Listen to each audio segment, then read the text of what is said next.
আমার বাবার কথা বলতে গেলে সবসময় আমার চোখে পানি আসে। 10,000 টাকা বেতনে জব করে উনি 3 বছর আগে অপশন নিয়েছেন।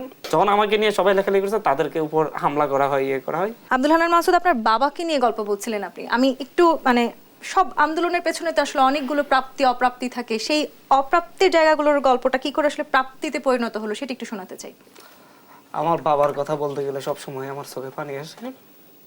আমার বাবা একজন ইবতেদায়ী মাদ্রাসার শিক্ষক। 10,000 টাকা বেতনে জব করে উনি 3 বছর আগে অপশন নিয়েছেন। উনি কখনো চান নাই যে আমি মানুষের জন্য এইভাবে আলাদাভাবে কখনো কাজ করি, কিন্তু উনি সবসময় আমাকে একটা জিনিস শিখিয়েছেন, সততা। আমাকে এই আন্দোলনের মাঝখানে যখন ডিবিতে যখন 17 তারিখে 18 তারিখে যখন আমাদের প্রতিনিধি 3 জনকে তুলে নিয়ে গিয়ে মন্ত্রীদের সাথে বসানোর ইয়ে করে আমাকে ফোন দেওয়া হয় ডিবি থেকে। আমাকে বলে যে যেতে হবে ওখানে, গেলে লাইফ সেটেল হবে। এরপর আমি বললাম যে আমার বাবা সেই শিক্ষা দেয়নি। তারপর বললো তুলে নিয়ে যাব। আমি বলছি নিয়ে গেলে নিয়ে যান। তারপর সেখান থেকে আমি তো আহত হয়েছি, গুলি খেয়েছি আমি 90টা, আমার শরীরে এই সররা গুলি লাগছে। তখন আমি খুব খারাপ অবস্থায়।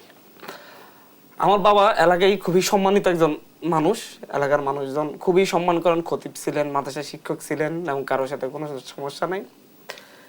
কিন্তু আমাদের এলাকা দ্বীপহাতি, আমি একটা হাতিয়ার দ্বীপের সন্তান, যেখানে মানুষ প্রত্যেককে ওন করে, দলমত নির্বিশেষে। আমি দেখে এসেছি ছোটবেলা থেকে কে কোন দল করে সেইটা এই হিসাবে কাউকে বিবেচনা করা হয়নি, আমাকেও করা হয়নি।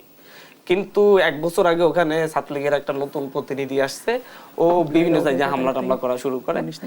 এই আন্দোলনের সময় যখন আমি সামনে চলে আসি, আমাদের সিনিয়রদেরকে যখন নিয়ে যাওয়া হয়, ওনারা যখন গুম থাকেন, ডিবি অফিসে থাকেন, তখন শুরু হয়েছে হাতিয়াতে এমপির নির্দেশে আমার বাবার উপর মানসিক টর্চার। বাবাকে ডেকে বলতেছে আমাকে যে বাবা বন্ধ করতে আমার সাথে ফ্যামিলির সাথে কন্ট্যাক্ট নেই। 2 দিন আগে কি 3 দিন আগে যখন 3 দিন আগে আমাদের বাজারের কয়েকটা এলাকার মানুষ সবাই কৌন করে দলমত নির্বিশেষে, ওই দোকানগুলোকে বন্ধ করে দিয়েছে, যেখানে আমার বাবা গিয়ে বসে, আমাদের সাথে ভালো সম্পর্ক। আমার কিছু ভাই ব্রাদার আছে যারা আমাকে খুব ভালোবাসে। আমি এলাকায় এমনিতেই আগ থেকে খুব একটা ভালো মানুষজনের সাথে মিশে, সবাই আমাকে পছন্দ করে। যখন আমাকে নিয়ে সবাই লেখালেখি করছে তাদেরকে উপর হামলা করা হয়, ইয়ে করা হয়। বাবাকে দোকানগুলো যখন অফ করে দেওয়া হয়, আমার বাবা কাঁদতেছিল।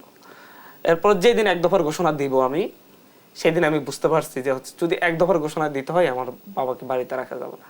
আমার বাবা আজকে 65 বছর বয়স, অপশন নিয়েছে। আমার বাবাকে এই জীবনে প্রথমবার বাড়ির বাইরে থাকতে হয়েছে ফ্যামিলি সহ। আমার বাবা আমাকে যখন আমি বাবাকে বলি বাড়ির বাইরে যান, আমার বাবা চোখ থেকে কান্না করতেছিল, খুব কান্না করতেছিল। আমি আমার বাড়িতে থাকবো, কে কি করবো, এতদিন কিছু হয়নি, তুমি কি বলতেছিলেন। আজকে যেটা হলো, আমার হাতিয়ার মানুষজন দলমত নির্বিশেষে সবাই, আমি বারবার বলি যে করে, ওনারা আজকে বাড়িতে গিয়ে আমার বাবাকে বাড়িতে ঢুকে দিয়ে এসে রিক্সাতে করে মিছিল নিয়ে পুরো হাতিয়া প্রদক্ষিণ করে। আমার লাইফে এর সাথে আর পাওয়ার কিছু নেই। নিশ্চয়ই আমরা চেয়েছি